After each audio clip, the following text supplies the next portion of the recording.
Guys, welcome back to my channel Tumpa ব্লগে। স্বাগত সবাইকে। আজকে কাছ থেকে একটু তাড়াতাড়ি চলে এসেছি, আসার সময় একটু মাংস নিয়ে এসেছি।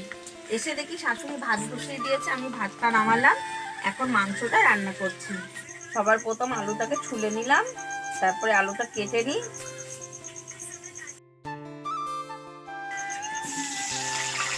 আলুটা কেটে ভাজা বসিয়ে দিয়েছি। আলুটা ভাজা হতে হতে আমি মশলাটা রেডি করে ফেলি, তারপরে মাংসটা ধুয়ে তোমাদের দেখাচ্ছি আমি কিরকম ভাবে রান্না করবো।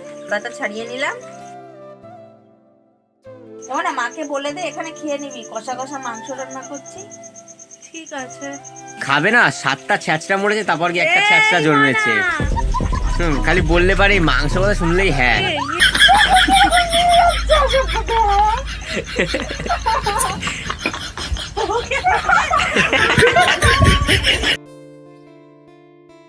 সবকিছু কাটাকাটি করে আপাতত মশলাটা করে নিই, কারণ রাত হয়ে গেছে অনেক।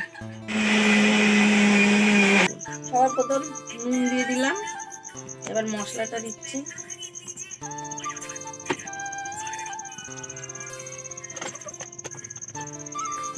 হলুদ, লঙ্কার গুঁড়ো দিয়ে দিলাম,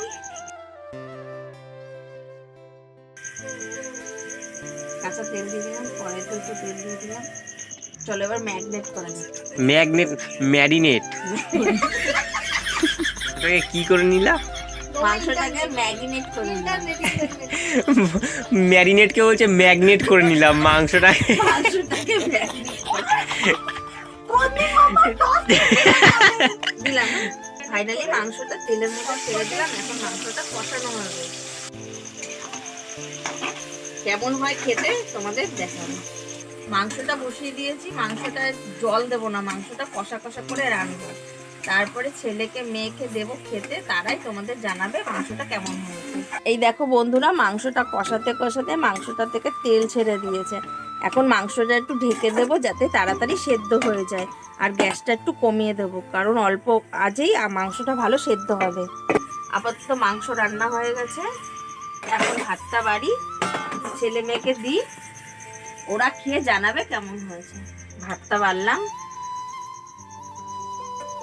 ছেলের ভাতটা বেড়ে এই যে মেখে দিলাম, কারণ ছেলে ভাত মেখে খেতে চায় না, এত বড় হয়ে গেছে তাও। মাংসটা রান্না করলাম, কেমন হয়েছে বললি না তো? দারুণ হয়েছে মাংস রান্না, যতবার রান্না হয় ততবারই দারুণই হয়। মনা বল কেমন হয়েছে? হেভি হয়েছে, ये हाथ मुझे दे दे ঠাকুর। ঠিক আছে, যাই হোক আজকের ভিডিওটা শেষ করলাম এখানেই। গুড নাইট সবাইকে, দেখা হচ্ছে নতুন ভিডিওর সাথে।